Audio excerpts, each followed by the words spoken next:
My name is Timur Perkov. I'm the business development executive of Qanot Sharq Airlines in Uzbekistan. I'm holding this position for almost 6 months already.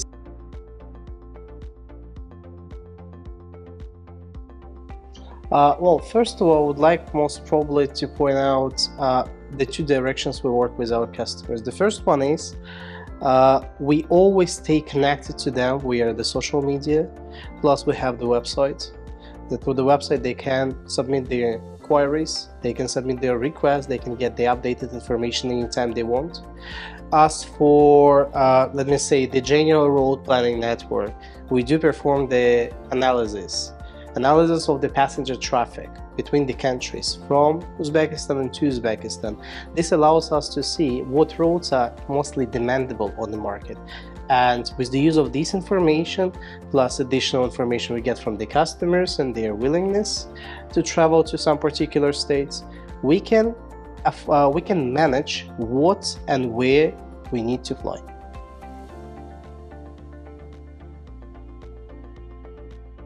We are undergoing one of the projects. The customers were asking if we could provide certain amenities kits on the boards for the business class passengers, for the kids, because kids are one of our main passengers as well. So we're currently undergoing the development of these amenity or travel kits, as we call them, and we are going to make the travel kits slightly different from what we have on the market. I mean, like if we talk about the general airlines, they have the travel kits which are unified.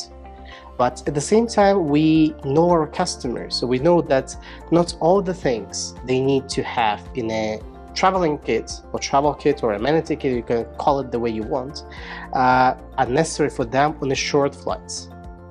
So for short haul flights, maybe up to 5 hours, we will have the one package. For the flights of 5+ hours, we will have the another package.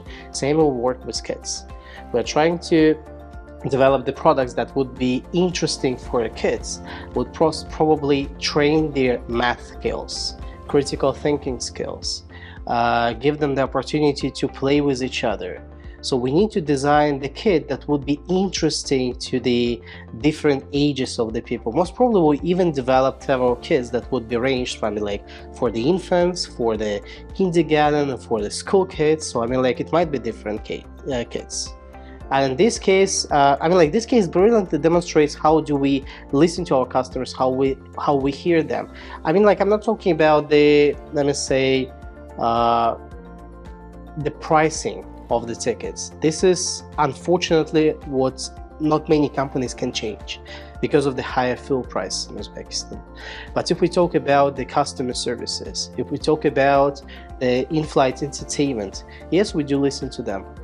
Right now we have a project of installing the 2 Wi-Fi stations in our Airbus 321s. We are going to partner with the, I think it should be Irish company, yes. I cannot disclose the name, unfortunately. There will be an opportunity for our customers to stream the videos. There will be opportunity to get into the internet, surf the internet, watch the movies they want in 3 different languages, listen to the music, play online games with each other through their device. It might be laptops, it might be mobile phones, it might be tablets, doesn't matter. So this is again another step ahead for offering a better service to the customers.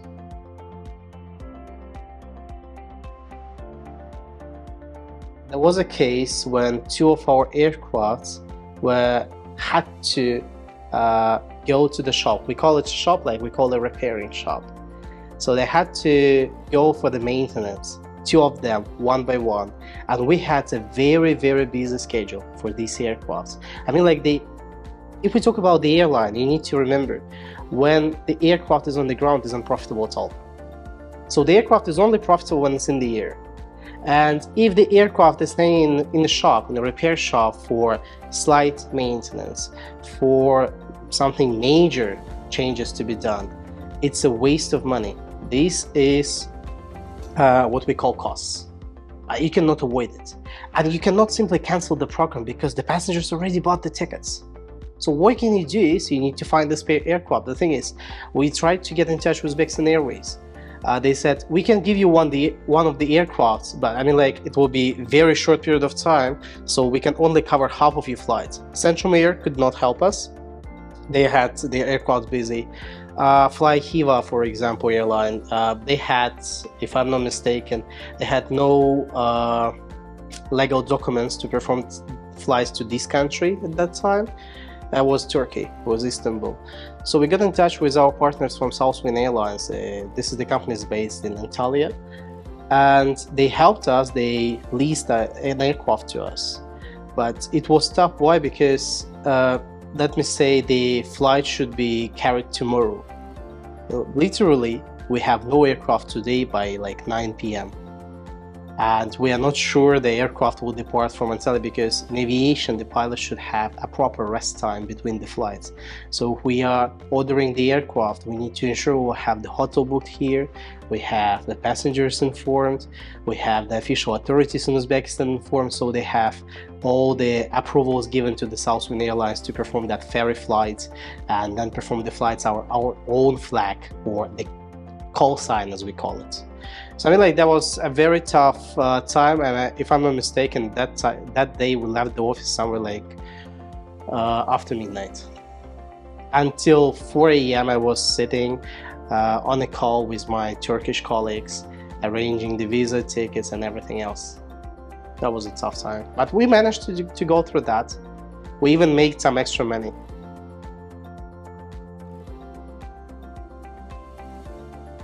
If you remember, a couple of years ago we had COVID-19. The COVID-19 made a huge impact on whole the aviation world, unfortunately. Why? Because it disrupted the supply chain of the parts.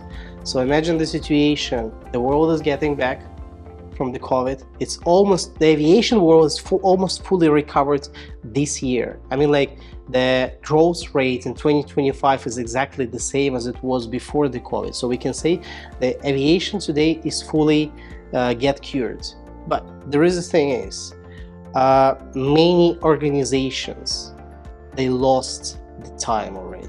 They lost their employed staff because the staff has switched, some of them retired. And it's very difficult in terms of the technologies to get back on that level. So as a result, what we have today, Airbus is giving delays in aircraft supply. Boeing is giving delays in aircraft supply. All the major aircraft manufacturers are providing delays to its customers. This is a main challenge nowadays. And when we are talking about the maintenance, for example, in case of Qanot Sharq, we have to arrange the certain time for, let me say, the shop visit of our aircraft. We need to ensure the parts will be available by that time. We need to ensure the shop will have a slot, because in case of the maintenance in aviation, you usually book a slot several months or even a year ahead. So, like, let me say today we have April 2025, so my forecast would be going around the April 2026. Who knows what will happen in April 2026? We'll face another COVID, we'll face another pandemic, we'll face any disrupted challenges, financial problems in the state. Will we exist as a company? I don't know. So you have a very, let me say, long horizon of planning, and you have to take it into account. As for adapting to unexpected problems, yes, we try to, let me say, sign the certain contracts with our suppliers, so we ensure that the parts will be supplied in time. But literally in Uzbekistan and the world, the typical time of part supply is approximately 2 weeks. That's what you need to keep in mind. So if your aircraft is, I can say it's broken, but it requires any maintenance, keep in mind, be prepared that you need 2 weeks approximately to fix the issue.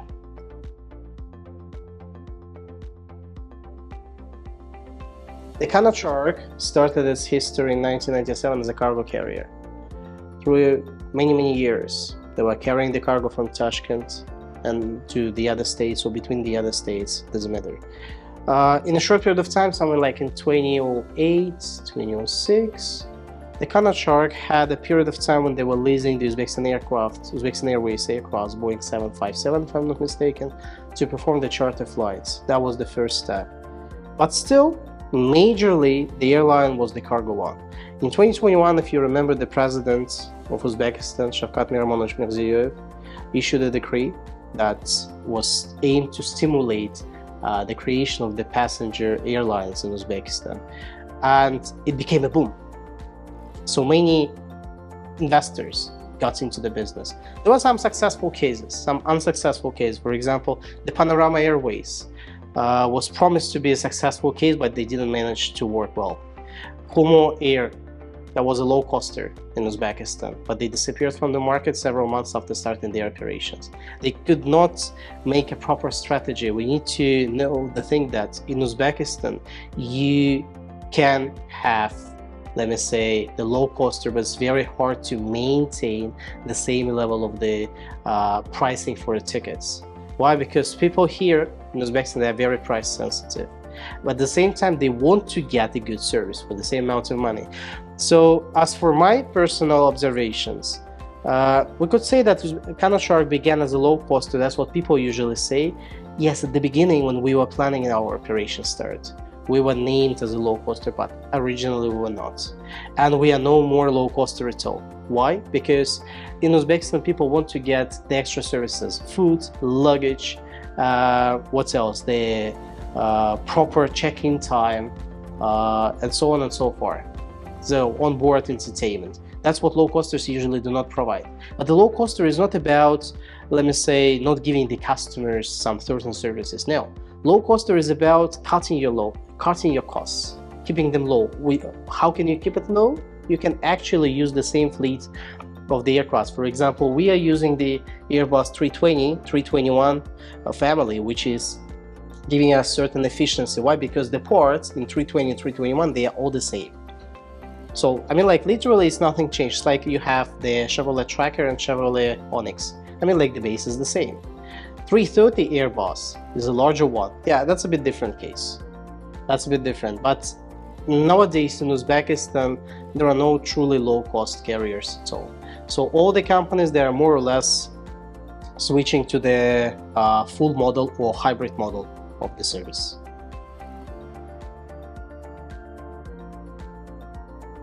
We unfortunately were not doing that kind of marketing campaigns. We are currently thinking about creating our own, not a marketing campaign, but I wouldn't even call it a promo video, but I would most probably say this is the safety video that is usually played before the flight to all the passengers. And the motto of the Qanot Sharq is the joy of hospitality. Yes, we're a Uzbek airline, but we are not, let me say, the legacy carrier. We are something different. We are not going to serve all the passengers as the Uzbekistan Airways does. We have our own people that love the service they are provided because we are customer oriented. I have had a lot of feedback from the passengers. I mean, like, I would say even the random passengers who I never met before. I don't even know them. And they were telling me, you know, when we were traveling with Uzbekistan Airways, we had this, which is actually good. But in case of Qanot Sharq, we have a better food. We have a better service. We have a better attention from the flight attendants. I mean, like, we have the flight attendant department. That's what we are doing for our passengers. I mean, like, they train the fresh flight attendants. They tell them how to approach customers properly, because the flight attendants of Qanot Sharq, they are not only the face of the company. Yes, I would most even say they are face of the whole country.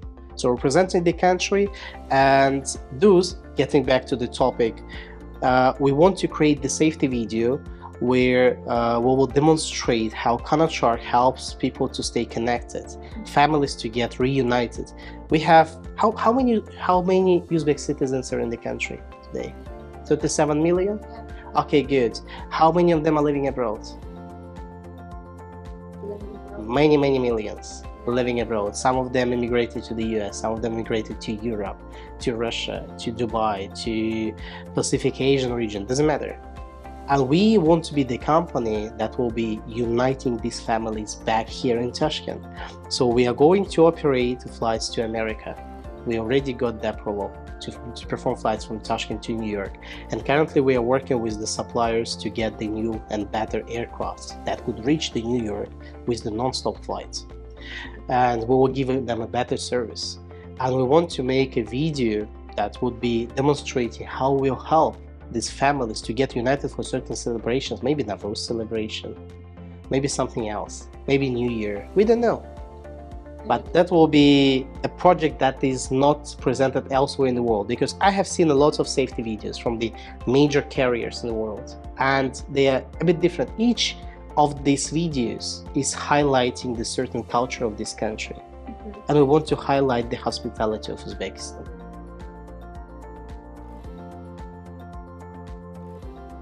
You should be always prepared for unexpected stuff to happen. So I mean, like, you can say everything is arranged, everything is fine, but suddenly a couple of hours before the flight you may face the issues. For example, let me say several weeks ago we had an issue with the crew members' visas to Vietnam. Why it's happened? Because originally we were performing the flight from Tashkent to Cam from Cam to Phu Quoc, and picking up the passengers from Phu Quoc to Tashkent back. Phu Quoc is the island in Vietnam which is giving you 30 days visa exemption. And our crew members, they don't get out in Cam. So I mean, like, they literally stay on board. And they travel to the Phu Quoc immediately once they drop the passengers in Cam. But suddenly the immigration officers, through our agents, passed us the information. It was like very early in the morning on Sunday, that our crew is not permitted to perform the flight from Cam to Phu Quoc because they don't have a visas. And that was like, I can't say it was a nightmare, but we were shocked. Literally was shocked, and it took several hours to resolve the issue successfully. So that's demonstrated that yes, you can prepare everything in advance. It looks like everything is fine, but suddenly something may happen that was totally unexpected, and you have to resolve it, especially during the weekend maybe.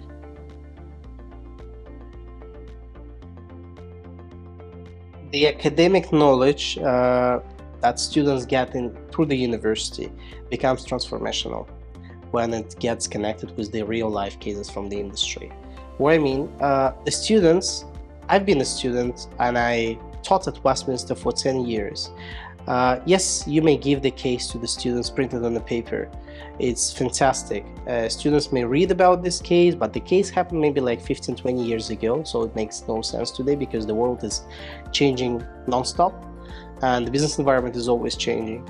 So when the real-life professionals come to the university and share some certain cases, share some certain things from for example, in our case, it might be aviation, the students are able to apply this information on the knowledge they got in the lectures. But through the lecture seminars, it will be a practice put on the top of the theory, and they can combine and see, like, if this theory has worked. Or, for example, sometimes we can say that knowledge of the theory is good, but may not work in the real life all the time as it was written in the book. Why? Because the book has been published maybe like 7 years ago, before the COVID, and nowadays we live in the after COVID time. So the world is already different. Thus, we need to share the knowledge with the students for all the real life cases and practice, so they see how the knowledge, the theory works in the real field.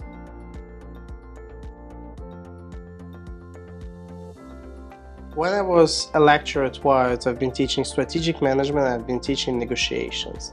So, for example, nowadays, I could share the examples with the students to, let me say, provide them with the opportunity to simulate decisions, like giving them the idea what is on the table during the discussion. For example, we're negotiating the interline agreement between the companies, or we negotiate with the fuel suppliers regarding the price of the fuel to be uplifted in Vietnam, or in Phuket, or in Hungary, or in Milan in Italy. And the students are able to provide me with the ideas what they need to stress on to get a better pricing. Also, in terms of the strategy, I mean, like, the strategy in aviation is everything. We could talk about how the properly new route could be chosen. I mean, like, what stands behind the decision of choosing the new route? I mean, like, it's not our willingness. We want to fly to Bangladesh. I mean, like, are you sure you will have customers there? Are you sure that the route will be profitable? I mean, like, for example, a couple of days ago, I got a call from the vice president of Vienna airport in Austria. And he said, like, we want to have direct flights between Tashkent and Vienna. I said, like, fantastic, man. Can you tell me, please, how many customers do you have? How many passengers are willing to fly from Vienna to Tashkent? He said, like, well, we calculated approximately 35 customers daily. 35 is good, but the question is, are they direct flights? I mean, like, the Vienna, the Austria is located nearby the other states like Slovakia, Slovenia, Hungary, and the other states, Germany part. So I mean, like, does it mean that all these customers, they live in Vienna? Or most probably they will come from the other states, European states, to Vienna International Airport and then travel to Tashkent. So I mean, like, these are the questions that need to be answered.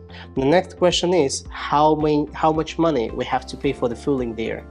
I mean, like, fueling might be different. For example, in Europe in January 2025, there was a new decree taken by the European Commission regarding the SAF, Sustainable Aviation Fuel. So which means all the airlines flying to Europe and fueling there have to pay for the 2% of the SAF to be uplifted. So I mean, like, we regularly buy the jet fuel, Jet A1. And now in nowadays case, we have to pay extras for the 2% of the fuel we uplift to be SAF. SAF costs way more. So the question is, who is going to pay this expense? European Union? No.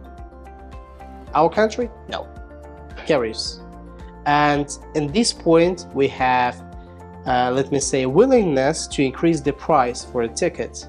So the passengers will be paying for that. But I mean, again, the passengers, they cannot be liable for the decrease issued by the European Union. So I mean, like, we cannot simply raise the price and like, guys, sorry, unfortunately, we have to pay more for the fuel now, so you have to pay more for being carried to European Union. No, it doesn't work that way. They will simply turn around and go. So these are the extra expenses, and we need to evaluate how many passengers we need to carry. I mean, like, basically return on investments. Basically getting to the break-even point, calculating how much money we are going to spend, what our variable costs, what our fixed costs, and what will be the revenues after taxes. So I mean, like, if people think that the airline is getting enormous amounts of money after each flight, I mean, like, that's a joke. We do get some profits, yes. I cannot disclose you, but relatively okay, I would say, but not as much as we would say we are all the billionaires here. No, it doesn't work that way. So it's a very tough and different thing compared to what is studied in the classroom. And sharing this information with students most probably help them to prepare for the future, because all the students studying right now, they're future leaders. I mean, like, they will be building a vision of Uzbekistan in 2035. When me and the other my colleagues will be already nearly to leave the market or going to somewhere else. And they will come and they will build this vision, they will build this strategy, they will see how the airline is going to be operated in the future. And as far as I know, I'm talking to IATA, it's International Station of Civil Aviation Transport. I'm talking to these people, officials, and they tell me what is going to be planned and implemented in a couple of next years.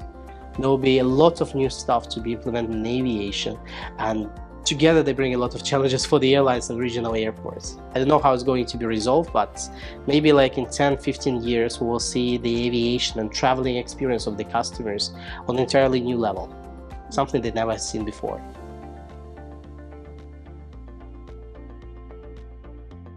We have the national air carrier, which is strategically holding a position of the market leader. I mean, like, they have a huge fleet. They have a great state support, the government support, because they are a state-owned company, for sure. They have way more people employed than we have. For example, in our company, we still need some people to be employed. We are trying to find and recruit the best talented people, but we have an issue in Uzbekistan as the following: we don't have the aviation management being taught in any of the universities here. Like, this course doesn't exist. Technical staff could be trained with the use of the Tashkent State Transport University, but in case of management, it's not feasible. So there is a huge challenge in this way. In case of the strategy, yes, I would most probably characterize Qanot Sharq Airlines as the follower. Why? Because we simply cannot have the same fleet and serve that same amount of the roads as Uzbekistan Airways. I mean, like, if they have like 30 aircrafts, we have only 7. Yes, in 2 years we'll have 5 new aircrafts. Maybe by the end of the 2025 we'll have 1 more aircraft. Yes, of course there will be brand new aircraft directly from the Airbus in Toulouse. But again, we cannot stay on the same line. But we have the other carriers here: Central Fly Hiva, who else? Silkavia, the newly established Gap Airlines, which is not operating yet. We have Asia Union, which is managed by the ex-Panorama CEOs. So I mean, like, there are plenty of airlines on the market, and I forecast they will have approximately 2 more by 2030, so in the next 5 years.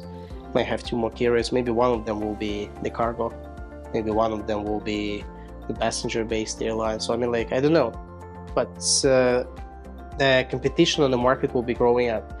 Today, Central Asian market is growing in the exactly the same rate as the Chinese market in terms of the aviation, in terms of the popularity. Look at the Kazakhstan, look at Uzbekistan.